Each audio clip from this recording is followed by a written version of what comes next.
Salve a tutti, siamo sul sentiero di quasi 2 chilometri di Lago di Fiastra.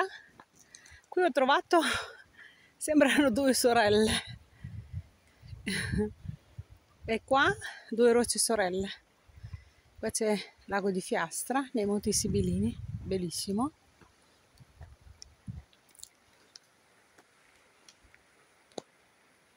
Eccoli qua, sembrano due rocce sorelle.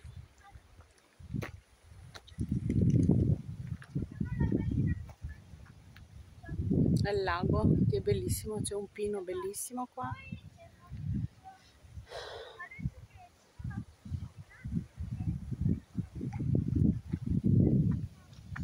Sono tutti alberi di quercia, meravigliosi.